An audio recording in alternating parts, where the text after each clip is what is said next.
Hello and welcome to Tiny Desk Knitting with Emma and my loud boiler in Baltimore, Maryland, my new location. I may be in a new location, but I'm still drinking seltzer. My mom likes Spindrift, so when I was recording at home, I was always using or drinking Spindrift.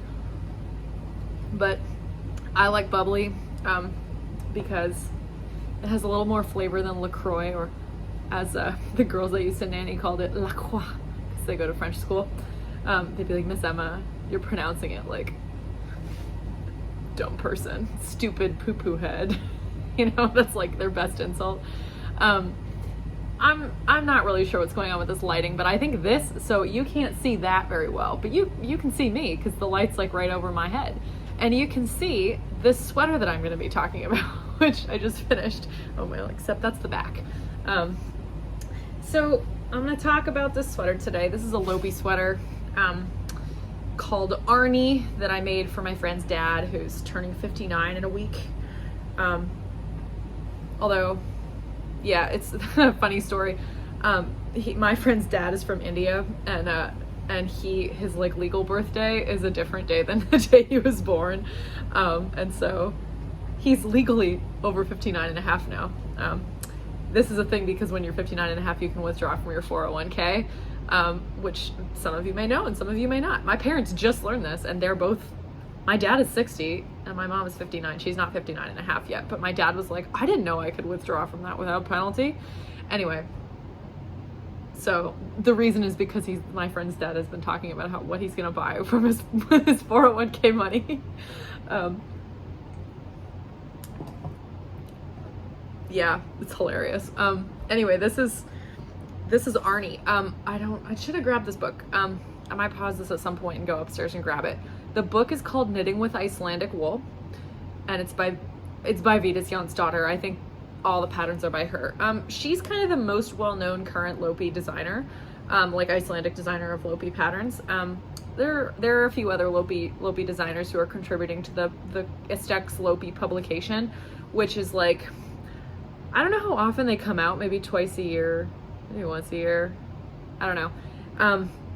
I have a bunch of those books. Again, I should just go upstairs and get a few. At some point during this episode, I'm going to pause this, go upstairs and get some so I can show you. But I'm going to talk about this sweater first.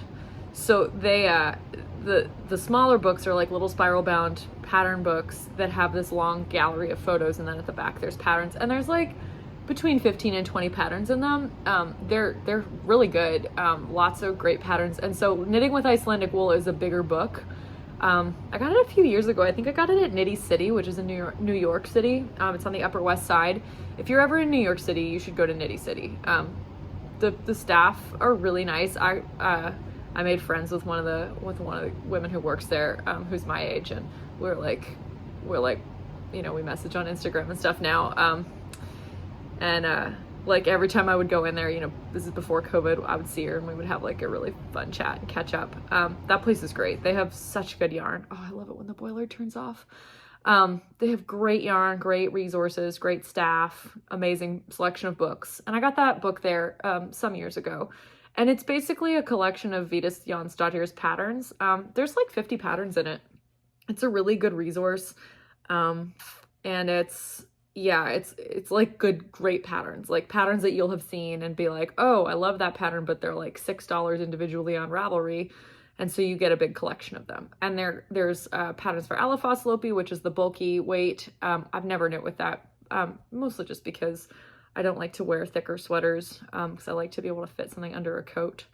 And then there's a bunch of patterns for Let Lopi. And then there's a few patterns for Einband, which is their lace weight yarn. But Let Lopi is the only one I've ever used of those yarns, of the Estex Lopi. It comes in 50-gram balls. This is a full ball. I had like, I think I had 7.5 balls of this. This is for like a man my friend's dad is not that big. He's pretty short and like not that large around either. So this would probably fit me in like an oversized way. The main color is straw and the contrast color is rust. And anyway, I had 7.5 balls of straw and I made my friend buy me one more because I thought I was going to run out. And this is like the yarn chicken rule. If you're playing yarn chicken, and you take the time and you take the money to buy an extra ball, you will not run out. And if you don't like cover yourself, I was just almost said a borderline swear word basically my rule is if I wouldn't say it in front of the kids that I nannied, I won't say it on YouTube. Just make sure, if you don't make sure that you're gonna have enough, you're gonna run out. It's like Murphy's Law, right? Like if you have it, you won't need it. And if you don't have it, you will need it. But my friend he also ordered a bunch of Lopi for himself to knit a sweater. So, he can have this one. I don't think it really goes with the green that he got a sweater quantity of, but whatever. Yeah. Oh, also, if you follow the Woolly Thistles shopcasts, Corinne just showed the other day, at least from me, it was the other day. Again, I don't ever know when I'm going to upload these videos. She showed her Lopi sock with mohair, and I was like, that's such a good idea for using Lopi leftovers, because I've got a big bag of Lopi leftovers, and because I've knit a bunch of sweaters, and I have, had contrasting colors, and I had body colors, and I often have a whole ball left or a ball and a half. And I'm totally gonna make house slippers for friends and family and stuff. I think that's a great idea. So one of the reasons I like to watch knitting YouTube channels is because they will inspire you so much to do certain things with your leftover yarn, because they're doing it and they're like, I love this, you should try it. And so that's one of the reasons I have this channel. It's like, well, maybe you also have a ton of Shetland yarn like I do, or a bunch of Lopi leftovers, or you can't see my desk, but it's literally covered in random skeins of tiny sock yarn, like minis, because I'm making advent socks from my leftover sock scraps. And like, I love to find, people who are showing what they're doing with their leftovers. Some people make like musselburgh hats with their leftover self-striping, and they make like crazy ones, or like self-striping socks with all your leftover self-striping scraps, or whatever you want. DK socks, I've been doing a lot of that. Again, I'm just trying to inspire people to like use their leftovers for something useful too, because I've got, at this point, like I could just knit from leftovers for like the next year. Like I want to be creative with the leftovers and use them for something that I love, because I don't want to just like use them for pillow stuffing or something. And so that's just me rambling and not talking about the sweater, which is the subject of this video. The sweater's not blocked yet, because the birthday party is next weekend, and I'm going to wash it after I get a male to try it on, because I can never make men's sweaters fit right. And I want to check the fit, make sure it all fits. The head fits through the hole and stuff. And it's the right length and all that. So I'm going to block it later this weekend. I'm recording this on a Saturday for reference. And I don't know, because I work now. Love working. It's the best. It makes me feel so useful to get out of the house every morning. I'll talk more about that later. I'll tell you all about my job because I'm getting off on a tangent. I don't know if I'm gonna record in the evenings, because I have roommates, and my second roommate, I have two roommates, and the first one got here first, and she and I have been kind of cohabitating this week, although we don't have that much furniture. We're like getting our couch and our dining room table this weekend, and then we'll have like most of our furniture. And then the other roommate, who's a knitter, she might be featured on this channel sometimes if she wants to be.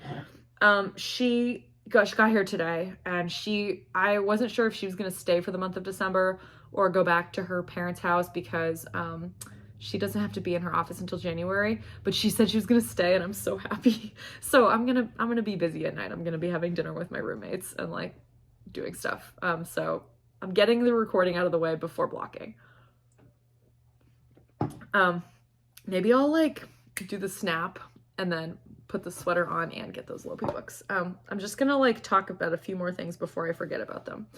I basically stopped using notes to do this because I'm just like, well, I mean, I was a teacher, and I used to teach. I taught with notes at the beginning, and then I was like, my advisor was like, you don't need those, just read it, like use your PowerPoint as your cues.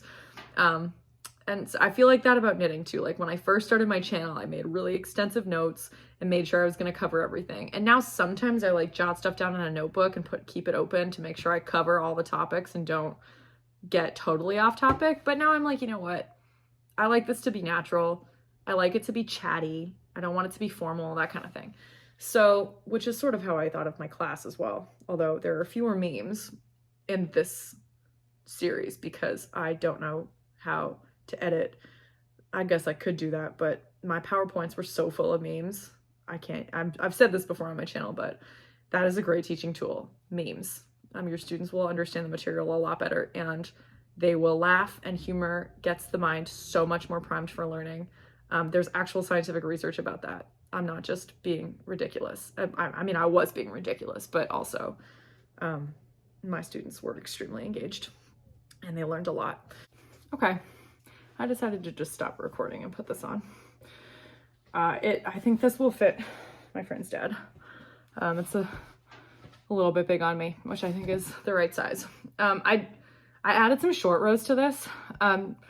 Lopi patterns don't come with short rows. Oh, this is a little off, sorry. Lopi patterns don't, oh, it's still tilted. They generally aren't, you can see I haven't trimmed the ends. I trim the ends after I block, once again, for those of you who have not watched me before. They don't come with short rows. All the patterns are knit from the bottom up. You knit the body, the sleeves, and then the yoke after you attach them all on the same needle. Generally there's no short row shaping. So I almost always add that. Just turn around so you can see. Oops, I don't want to move the desk. You can see there's a little bit of extra there, just so that it doesn't strangle the person who wears it. I find that all the first kind of sweaters I made, Icelandic style, they don't have that short row shaping, and they just they ride up a little bit, and it's annoying on the neck, especially with an itchier wool. You know, the neck is a sensitive part of the body. You can always wear a turtleneck if you're concerned about that or that happens, or if you're knitting for somebody else, you can advise them to wear a turtleneck. Oh, I was about to talk about Lopi, and then I was distracted by something.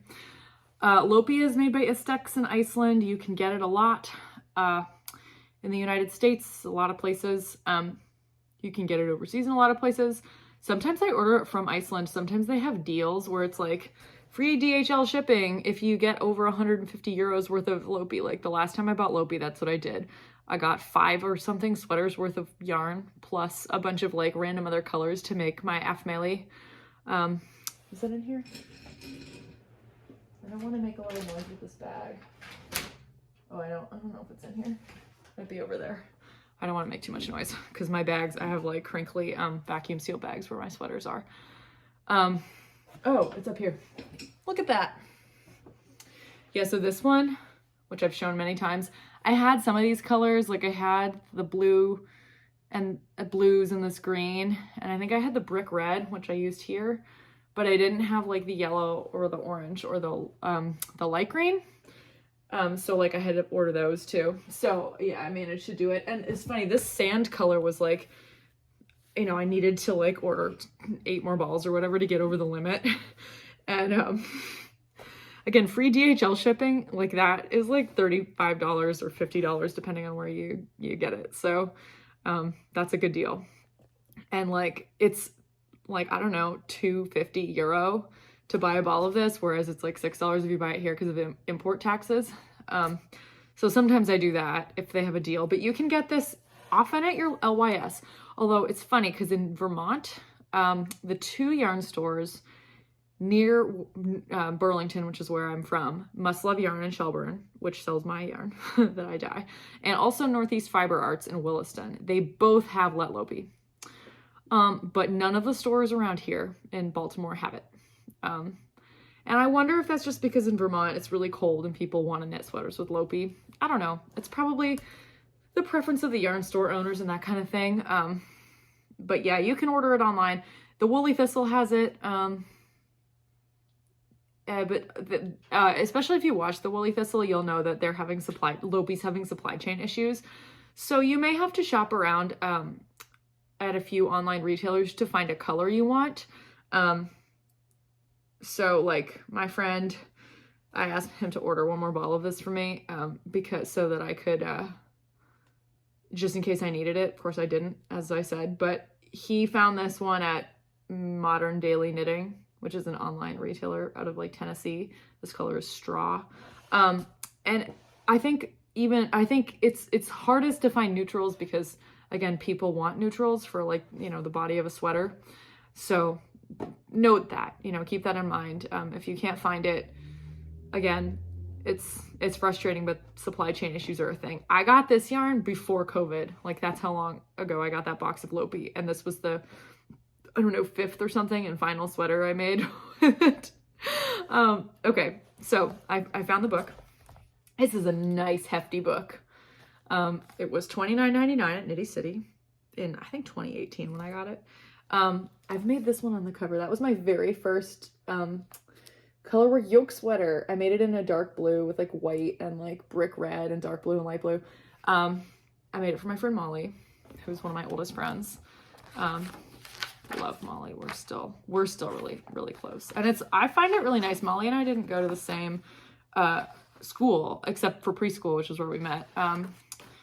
And we stayed, like, I just think that's really nice. Like, we really stayed friends, and we had very different kind of, you know, interests and stuff in high school, but we still, like, because we didn't go to the same school, we, like, it didn't matter. We stayed friends. And I think as adults, we have much more similar values. Like, we really both love Vermont and just like love to ski, and we both love like trash TV. And so like we have really different careers and some interests, but like in the end, we both love being outdoors in our home state. And like, I love that we can still do all that together. Yeah, so after this, this was that first sweater. So this book goes in alphabetical order. So I'm just going to flip through. Oh, I adapted this pattern once to make a pattern or a sweater for one of my friends. But this is in Alafos Lopi, so it's bulky. So I had to adapt it for, you can see that I wrote all those notes in here. Yeah, I had to adapt it for, I think I made it in Briggs & Little Heritage. So it's probably like 16 to 18 stitches over 4 inches. Yeah, this is Arni. So the original, I actually made it in this color palette in Briggs & Little Heritage for another friend. It's a zip. Obviously, I made this a pullover. There are instances when you will have to, like in my video, the throwover/throwback, where I basically made the throwover but then steeked it because I didn't want to knit color work back and forth.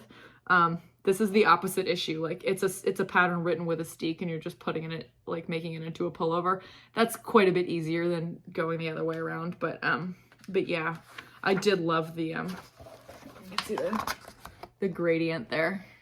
I don't want to flash the chart, but I made it basically in that. I'll put a link to my pattern page down in Ravelry, down below. And that is, that was in Briggs & Little Heritage, and like, it was in black and then a bunch of grays that were fun. I'm trying to find some more. They have some patterns like this, which is like a Plotu Lopi. I forgot about Plotu Lopi when I was talking earlier about what patterns were in this book. Plotu Lopi is an unspun. I've got one down here, I'm sure.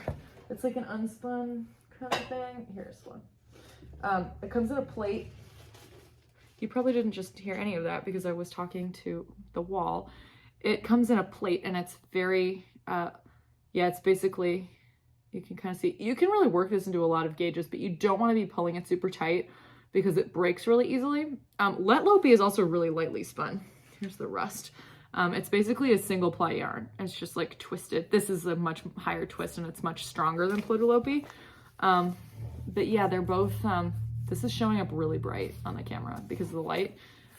This is a more faithful rendition of this color. You can see it better back here. It's quite rusty. Yeah, it comes like this. Usually they come wrapped in plastic, actually, like this one. I'm gonna make a sweater with this. I think I'm gonna make the rusty cardigan. If you've seen a lot of the Woolly Thistle, they, Kareen definitely made at least one, maybe two. They sell kits. Maggie might have made one too. And every time they wear them, I'm like, I have to make that. And I finally, this summer, was this yarn store in Quebec, and I got this 2 plates because you don't need very much. I thought I would need 3 plates to make a sweater, but I did not. I needed 2 because I've made a yoked sweater in Plotu Lopi before at a kind of 18 stitches over 4 inches gauge, and I needed 1.5 plates. There's a lot of yardage on there. It goes a long way, which makes it a really cheap sweater to knit if you're on a budget. I'm on a budget right now. I'm not buying any yarn, but I have a lot, so it doesn't really matter. But yeah, I haven't really had living expenses in like, I don't know, 4 years. Because I lived in a college dorm. I was working in a college dorm, but I basically lived there for free. And I had a meal plan, which was also free, although it wasn't like a full meal plan. Then I lived at home for about 6 months during COVID. Then I lived with the family as a nanny and also didn't have living expenses, and I had dinner with them every night. And then I went back and lived at home for like another 4 months. And so this is the first time I've been paying rent and buying like all of my own food in 4 years. 4.5 years, maybe. 3.5 years. Yeah, I lived in an apartment my first year of grad school, which I hated because I lived alone. I much prefer living with others. Although that was part of that was because I was a grad student and I didn't really see anybody. Okay, this book, great. They also have a little dog sweater in it, which is really cute. I made a dog sweater for my friend's she has like a mini Yorkie. He's so cute. He's like 4 pounds. He gets so many compliments on the sweater. So cute. I'll link a picture or I'll link my Ravelry page below of that. That's the Pearl Soho dog sweater pattern. And it comes in huge variety of sizes. I knit for Bodhi. I knit like this tiny little one. But I also brought some of these. This is what I was talking about, the smaller books. This is Lopi 37. So there's usually like, again, the patterns are in the back. So the whole first bit, which I can just show you, is a gallery. So, and they'll show you the number, like, you know, and the name so that you can easily refer. It's like a kind of like beehive. I love that. I got this book in Chicago when I was visiting Sachi and Lucy, my two childhood neighbors who, Lucy still lives there. Sachi lives in England now. Hi, Sachi and Lucy, if you're watching. They watch more than most of my friends do. My friend whose dad I made this for, though, Nitin, he watches all of them and he comments. So thank you, Nitin. He's my biggest fan. Now, Nitin and I live in the same city, so maybe he'll be on the podcast. He's going to be knitting a Lopi sweater because he just got this yarn for himself. He finished his first sweater recently and it looks really good. So that's impressive because my first sweater, it looks good and it looks impressive. It's just that the pattern was kind of effed up and the sleeves are not, the sleeves should have been not symmetrical. They should have been symmetrical, not identical, and I knit identical sleeves because the pattern told me to. And the sleeves one of the sleeves is all twisted because of that. This is a nice, cool shawl. I think that shawl is a really cool shape. You can't see it here, but like, it's really funky. Oh, little baby. There's a lot of little kid sweaters for Lopi. And one thing, if you want to practice your adaptation skills is, you know, if you want to adapt a larger person's sweater for a baby sweater or the opposite, you totally can try that. There's another shawl, another baby, super cute. Oh my gosh. Yeah, lots of, I didn't make that one, but I made a sweater in those colors, the blue and white for one of my friends. And it was another pattern from this book. That's a cool shawl and a cool sweater. I think that's what Lopi held double in that sweater. It's like a seed stitch sweater. Cute little jacket for a little one. That's the sweater I made for my friend Andrea, but it was blue and white. There's a Plotter Lopi, I think. Maybe that's Let Lopi. 18, let me look at the pattern. Oh yeah, it is Plotter Lopi. Yeah, it's marled. Fun. Very cool. Okay. Now some of them, they're spiral bound, but they look like that, like the spiral bounds on the inside. I made this sweater for my friend Lila. Lila might watch this. Lila knits. I made it in the same colors, but it's not oversized and with a dipped hem. But I loved that color scheme, so I have made that exact sweater. And I do love that one on the front, the spiral. Okay, well, that was an adventure. My roommate, one of my roommates was moving in today, and she got back at the point where I stopped the last segment of this video. And I've been like moving stuff with her for several hours, and it's like many hours later. But I'm back. And I think that I was in the middle of talking about this book, which is Lopi 38, one of the more recent ones. The sweater is still here. I had to take it off because we were like moving stuff and I didn't want it to get all like trashed, but it's still here. And I've put on now my third sweater of this video, which is like my fourth sweater of the day because yeah, I like took a sweater off to cook and then I put another one on because I got cold, you know how it is with sweaters. So this is a Vetus book. Basically right now, and someone can correct me if I'm wrong on this, but I think basically Vetus Jonsdottir does some of the Lopi books, and some books she's not involved at all, and she does, and other people do all of them. So this one, every single one of them that I'm looking at says designer Vetus Jonsdottir, like that, you know. Cool stuff in here. Again, I really like these. Lopi is definitely branching out. More kids patterns.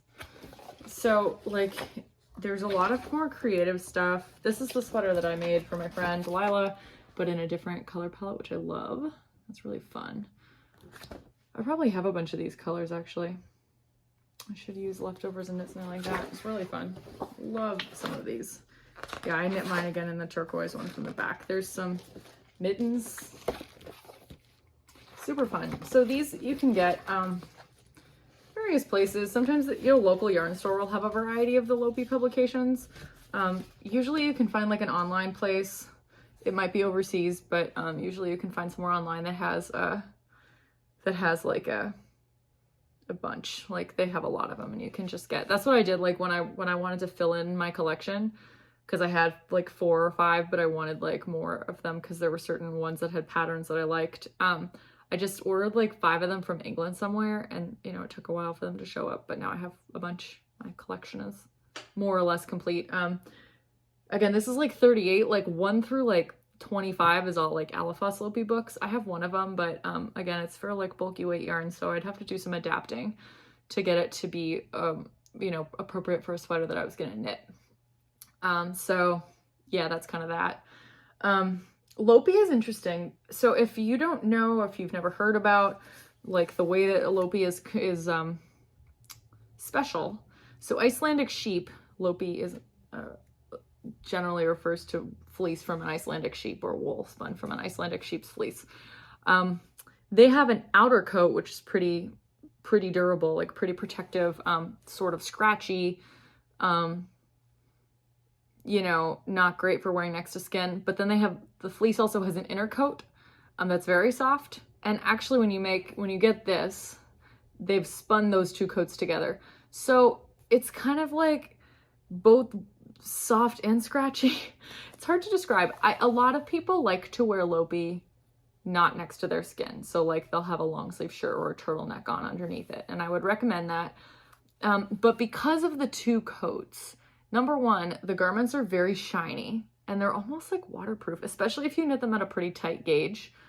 I knit my Lopi sweaters about 18 stitches over 4 inches, which seems to work pretty well. Sometimes a little looser, sometimes a little tighter. This is warm. This is very warm. A Lopi sweater, even though it seems kind of airy and stuff, that will keep you super warm. Especially if you don't knit it tight, like you don't want it to be form-fitting. And that's the case with anything. Like you don't want your ski jacket to be too tight, you know, because you'll be too cold. You don't want your ski boots to be too tight if you're a skier. Like I'm a skier, so this is my analogy. You don't want your coat to be too tight if you're walking around in the winter because the air can't circulate and warm up. So don't knit your Lopi skin tight because then you won't be able to fit anything on underneath it. And you might not like wearing it next to your skin, but it is pretty, it's pretty warm. Like it's a good, if you are a cold person, you should be wearing Lopi sweaters. And this again is pretty economical. Like you can find this for, it's between like $5 and $6 a ball usually, maybe $6.50 now. And this is 50 grams or 100 meters. So you need, I don't know, I usually use like between 6 and 9 for the body of a sweater if I'm doing color work. Fewer if there's no main color in the yoke. This one, again, this men's sweater, I thought that it would take more, and I had my friend get another ball, but it didn't. So that was good. It took about 7.5 balls, which was, yeah, that was surprising to me. I thought it would take more than that. Again, the looser gauge it is, the less balls of yarn you will need. So, because a little will go a longer way. Yeah, I'm trying to think if I have anything else like to say about Lopi, because now it's evening and I've like moved all day and I'm kind of tired, but I wanted to finish this today because otherwise I would just forget. And I also did not watch the first 2 ones that I filmed of this, so no, you know me, it's just kind of like it's a lot of just like so. Yeah, I've made a bunch of Lopi sweaters. I've only kept one. This is the gray one that I was showing earlier. Is that there still? Yeah, it's still up there. Well, I showed it to you earlier. That one, that is the only one I've ever kept. And I don't know, I never really thought about it. I was like, made them for other people because again, it was like economical yarn in terms of price, and they were warm and stuff, and I had enough sweaters. And so finally I was like, I need to make one of these for myself. And I was like, wow, I should have kept all those sweaters because I loved them all. So yeah, maybe I'll make some more of those for me. I would love to make one of the long coats. Like, actually was thinking of making that in a Briggs & Little yarn, but there's this in this one, yeah, this coat. Look at that. I don't think I could handle the yellow. But you know, it's pretty cool. I would like to have some kind of like long thing, maybe with pockets too. You see that? It's quite a lot. There's some yoke patterning, but it's hard to see with this light. So, because it's like so light gray and it goes with the white. So yeah, it's ash, white, and golden yellow. Oh, you need Lopi plates. Oh, that's interesting. So it's 14 stitches. Oh, so that's quite loose. This is quite loosely knit. Oh, it's 2-ply Lopi. Interesting. Yeah, yeah, okay. I've never actually knit Lopi double. I know people do that. It's kind of a thing, but I've never done that. I think it's just, Lopi is just as warm single ply. Although you can do some really cool color marling if you use Lopi held double, like very cool. Lots, again, I pointed out, there were some in the Knitting with Icelandic Wool book, and they're quite interesting, and you can really have fun with marling if you do that. If you've seen my videos before, you know that I like to marl yarns in like DK weight socks. I hold 2 sock yarns double and make DK weight, and I will marl like a white or another kind of light color with like a self-striping or fun variegated, or I'll stripe myself or something. Like I'll do stripes myself or something, and it's pretty fun. So I like doing that. But yeah, I think that's it. In the off chance that I forgot something, like I forgot to say something, there will be like another one after this, like another clip after this that I'll like join all together. But I think that's everything about this sweater that I wanted to say. Again, I've made that sweater before in Briggs & Little in the original color palette, but this one was requested, and I think it's really nice. I think the high contrast really works between the straw, it's not sand, straw. I always want to say that this color is sand, but it's called straw, and rust. I think there were good choices, and yeah, I hope it fits him. And I think that's all from me. Yeah, so this has been Tiny Desk Knitting with Emma. Bye!